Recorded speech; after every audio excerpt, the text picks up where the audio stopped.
சென்னையில் தமிழக எம்பிக்களுடன் ஆலோசனை மேற்கொண்டார் முதலமைச்சர் விஜய்.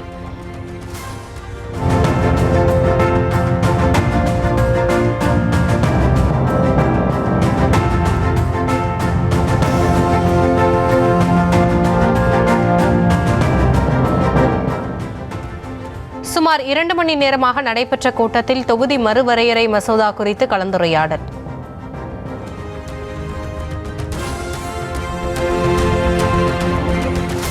தொகுதி மறுவரையறை நடவடிக்கையே தேவையில்லை என்று முதலமைச்சர் தலைமையிலான எம்பிக்கள் கூட்டத்தில் தீர்மானம். மக்களவை தொகுதிகளின் எண்ணிக்கை தற்போதைய நிலையிலேயே நீடிக்க வேண்டும் என்றும் வலியுறுத்தல்.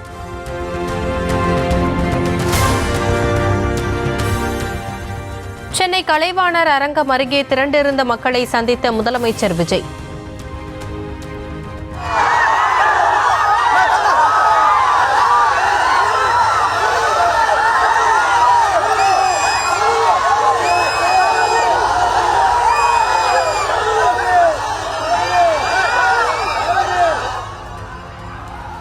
எம்பிக்களுடனான கூட்டம் முடிந்து காரில் ஏறச் சென்றவர் மக்களை கண்டதும் சாலையில் நடந்து சென்று வாழ்த்துக்களை ஏற்றார்.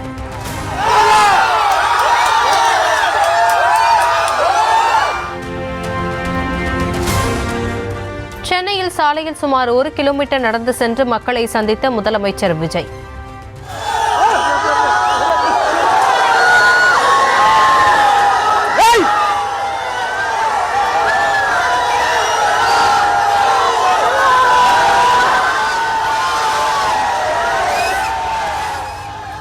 சாலையின் இருபுறமும் காத்திருந்த மக்களை நோக்கி கையசைத்து அன்பை பகிர்ந்தார்.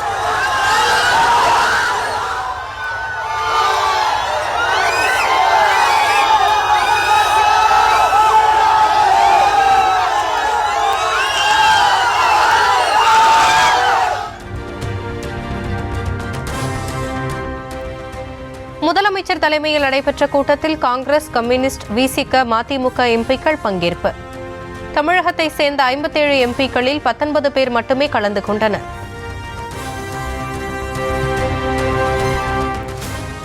தமிழகத்தில் மக்களவை தொகுதிகளில் எண்ணிக்கையை மாற்றக்கூடாது என்று முதலமைச்சர் வலியுறுத்தியதாக திருமாவளவன் தகவல். தொகுதி மறுவரையறையே மேற்கொள்ளக்கூடாது என்றும் தீர்மானம் நிறைவேற்றியுள்ளதாகவும் பேட்டி. பேசினார். ஒருமனதாக தீர்மானம் ஒன்றை நிறைவேற்றியிருக்கிறோம். நாடாளுமன்ற தொகுதிகளுக்கான மறுவரையறையை கைவிட வேண்டும். இப்போது உள்ள எண்ணிக்கை 543 என்பது தொடர வேண்டும். மாநிலங்களுக்கான எண்ணிக்கையும் தொடர வேண்டும். இந்த கூட்டத்தில் தீர்மானமாக நிறைவேற்றப்பட்டிருக்கிறது. தொகுதி மறுவரையறை விவகாரத்தில் திமுகவின் ஆதரவை பெற பாரதிய ஜனதா முயற்சி என்று கார்த்தி சிதம்பரம் குற்றச்சாட்டு. பாஜக விரிக்கும் அரசியல் வலையில் திமுக விழக்கூடும் என்றும் கருத்து.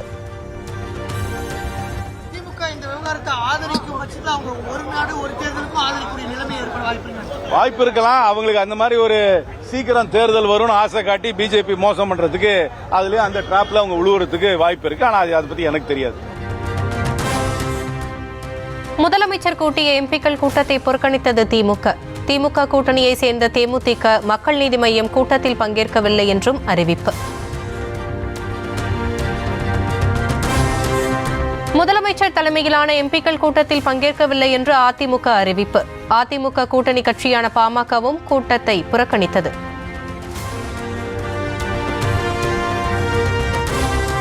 தொகுதி மறுசீரமைப்பு மசோதா குறித்து எந்த தகவலும் இல்லாத நிலையில் எம்பிக்கள் கூட்டத்தை கூட்டியது ஏன் என்று கனிமொழி கேள்வி.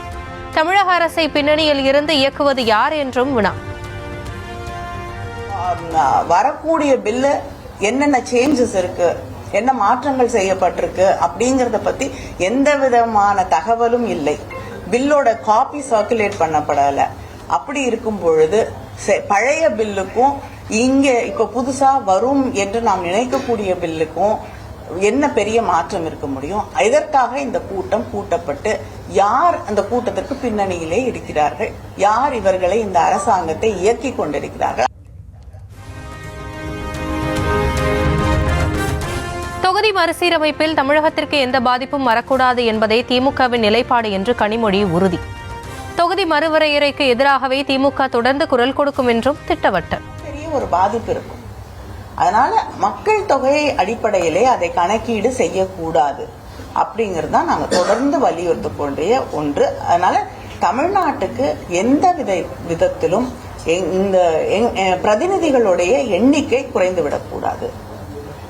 அவங்க மக்கள் தொகையை குறைச்சிருக்கிறதுக்காக பழிவாங்கப்படக்கூடாது என்பதுதான் திராவிட முன்னேற்ற கழகத்தோடைய அடிப்படையில நாங்க சொல்லக்கூடிய விஷயம்.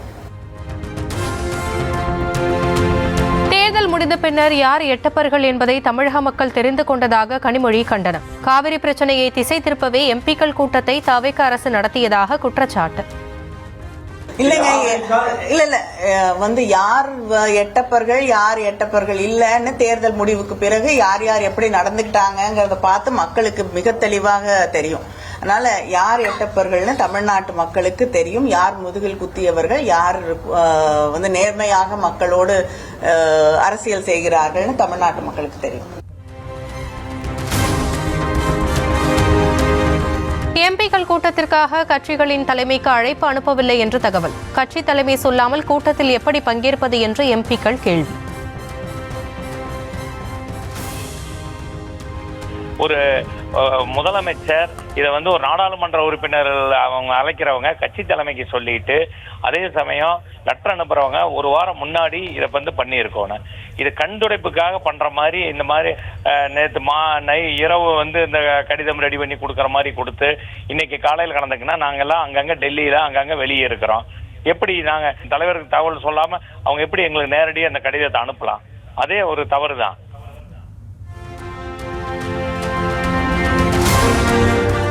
சென்னை விமான நிலையத்தில் மத்திய உள்துறை அமைச்சர் அமித்ஷாவை சந்தித்தார் எடப்பாடி பழனிசாமி. திருவண்ணாமலை செல்ல டெல்லியில் இருந்து சென்னைக்கு வந்த அமித்ஷாவுடன் சந்திப்பு.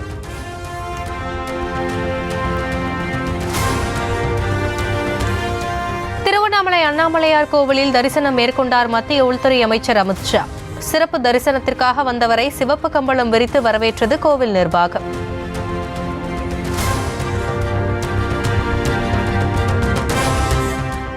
வெளிநாட்டு நிதி ஒழுங்குமுறை சட்ட திருத்தத்தை திரும்பப் பெற வேண்டும் என திமுக தலைவர் மு க ஸ்டாலின் வலியுறுத்தல். சிறுபான்மையினரின் உரிமைகளை பாதுகாக்கும் வகையில் நடப்பு கூட்டத்தொடரிலேயே நடவடிக்கை எடுக்க கோரிக்கை.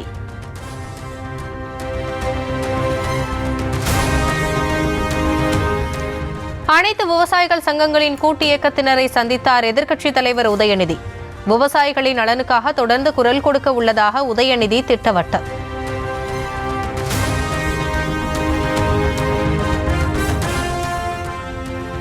மேகதாது விவகாரத்தில் தமிழக அரசை கண்டித்து மாவட்ட தலைநகரங்களில் ஆர்ப்பாட்டம் என்று அதிமுக அறிவிப்பு. வருகிற 14ஆம் தேதி தஞ்சாவூரில் நடைபெறும் ஆர்ப்பாட்டத்தில் எடப்பாடி பழனிசாமி பங்கேற்க உள்ளதாகவும் தகவல். அதிமுகவில் இருந்து தமிழக வெற்றி கழகத்தில் இணைந்தவர்களுக்கு கட்சி பொறுப்பு வழங்கினார் முதலமைச்சர் விஜய். C Vijayabaskar, M R. விஜயபாஸ்கர், இசக்கி சுப்பையாவுக்கு மாவட்ட அமைப்பு செயலாளர்கள் பதவி.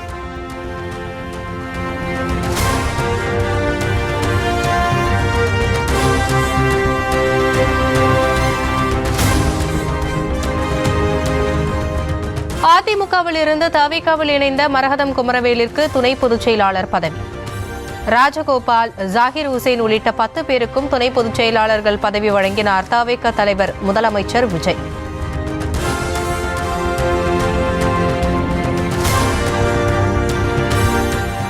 கணக்கு பாடத்தை புதிய முறையில் கற்பிக்கும் வகையில் புத்தகங்கள் மாற்றி அமைப்பு என்று பள்ளிக்கல்வித்துறை அமைச்சர் ராஜ்மோகன் தகவல். கணக்கு பாடங்களை கதைகளின் வழியே சொல்லித்தர திட்டம்.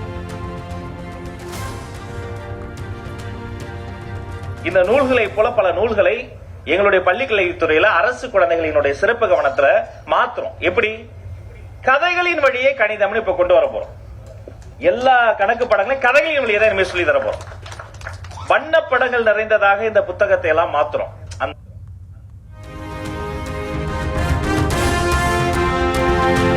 பழனிக்கோவில் நிலமோசடி வழக்கில் கைதான வழக்கறிஞர் அன்வர்தீன் சிறையில் உயிரிழப்பு. மதுரை மத்திய சிறையில் நீதிமன்ற காவலில் அடைக்கப்பட்டிருந்தவர் நெஞ்சுவலியால் உயிரிழந்ததாக தகவல். பழனிக்கோவில் நிலமோசடி வழக்கில் முக்கிய துருப்புச்சீட்டாக இருந்தவர் வழக்கறிஞர் அன்வர்தீன் என தகவல். நிலத்தை விற்றவர்களையும் வாங்கியவர்களையும் ஒருங்கிணைத்ததே அன்வர்தீன் என்று குற்றச்சாட்டு.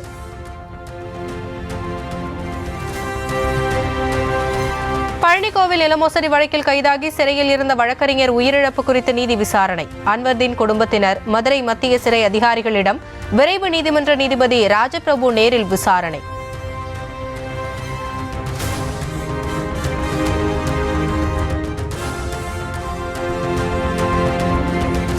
பழனி கோவில் நில மோசடி வழக்கில் பத்திர எழுத்த ஜெயபிரகாஷை 22ஆம் தேதி வரை சிறையில் அடைக்க நீதிபதி உத்தரவு.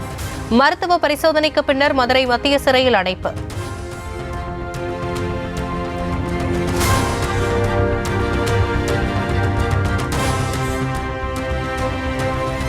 மதுரை மீனாட்சி அம்மன் கோவிலில் பத்திரப்பதிவு மோசடி வழக்கில் மேலும் ஒருவர் கைது. பத்திரப்பதிவுக்கு உதவியதாக திண்டுக்கல் சிறுமலை பகுதியைச் சேர்ந்த கலிக்குமார் கைதாகி சிறையில் அடைப்பு.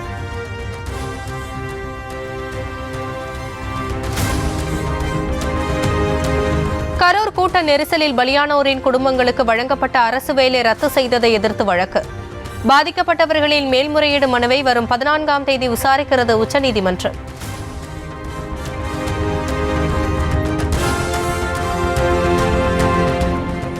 போலி ஆவணங்கள் மூலம் அரசுக்கு சொந்தமான சிட்கோ நிலத்தை அபகரித்ததாக பதிவு செய்யப்பட்ட வழக்கு.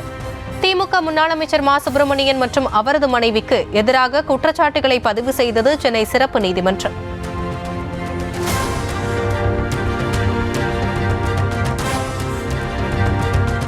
தமிழ்நாடு முதலமைச்சர் பக்குவமாக நடந்து கொண்டால் பிரச்சனை இல்லை என்று திமுக எம்எல்ஏ மார்க்கண்டேயன் திட்டவட்டம். முதலமைச்சரை மிரட்டிய வழக்கில் தூத்துக்குடி மாவட்ட குற்றப்பிரிவு அலுவலகத்தில் நிபந்தனை ஜாமீன் கையெழுத்திட்ட பிறகு பேட்டி. அதனால் முடக்க முடியுமா? அப்படியெல்லாம் முடக்க முடியாது. திமுக அதுக்கெல்லாம் அச்சப்படுற கட்சி கிடையாது. இல்லை குறுக்கீடுகளை இந்த மாதிரி எங்கள் முதலமைச்சர் எங்கே பேசியிருக்கீங்க அப்படி இப்படின்னு சொல்லியிருக்கிறாங்க. அதுக்கான விளக்கங்கள் நம்ம சொல்லியிருக்கிறோம். அதனால் முதலமைச்சரும் பக்குவமாக நடந்துக்கிட்டேன்னா ஒன்றும் பிரச்சனை இல்லை.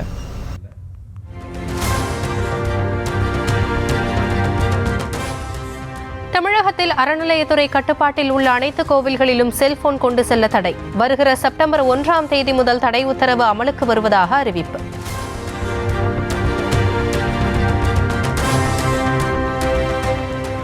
சோழவந்தானில் நீரின்றி வறண்டு பாலை நிலம் போல காட்சி தருகிறது வைகை ஆறு.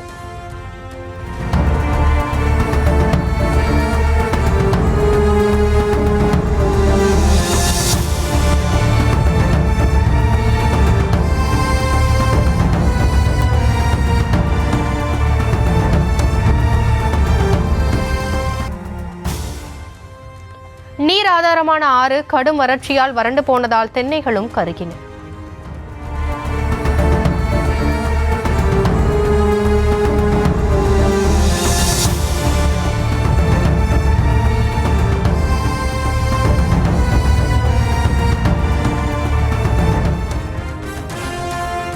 ராமநாதபுரத்தில் மணல் குவாரிக்கு தடையில்லா சான்றிதழ் அளிக்க லஞ்சம் வாங்கிய கோட்டாட்சியர் கைது. 50,000 ரூபாயை வாங்கிய அதிகாரி மற்றும் ஓட்டுநரை கைது செய்தது காவல்துறை.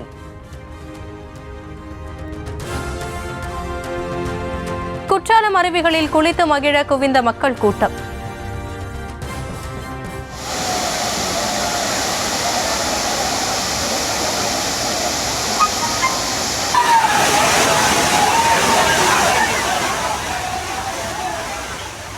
விடுமுறை தினம் என்பதால் அலை அலையாக வந்த சுற்றுலா பயணிகள்.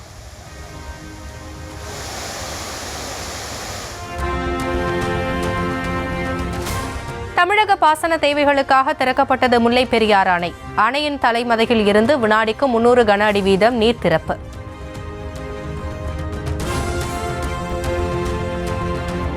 டெல்லி ஐஐடி 57வது பட்டமளிப்பு விழாவில் பிரதமர் மோடி பங்கேற்பு. முதலிடம் பிடித்த மாணவர்களுக்கு பட்டங்களுடன் பதக்கங்கள் வழங்கி பாராட்டு.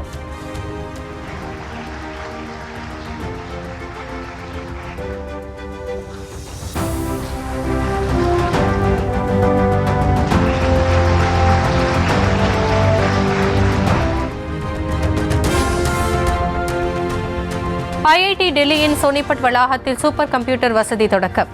அதிநவீன ஏஐ சூப்பர் கம்ப்யூட்டர் வசதியை தொடங்கி வைத்தார் பிரதமர் மோடி.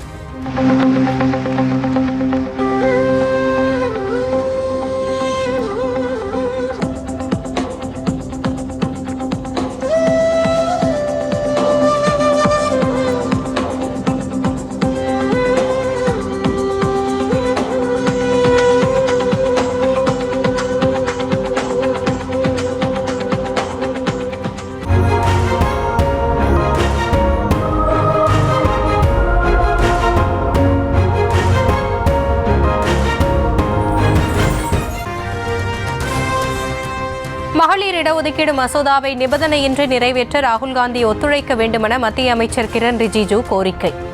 3 ஆண்டுகளுக்கு முன் நிறைவேற்றப்பட்ட மசோதாவை நிபந்தனையின்றி மத்திய அரசு அமல்படுத்த ராகுல் காந்தி வலியுறுத்தல். அசாமில் தொடர்ந்து நீடிக்கிறது வெள்ளத்தால் ஏற்பட்ட பாதிப்பு. வெள்ளம், மண் சரிவுகளால் உயிரிழந்தோர் எண்ணிக்கை 98ஆக உயர்வு.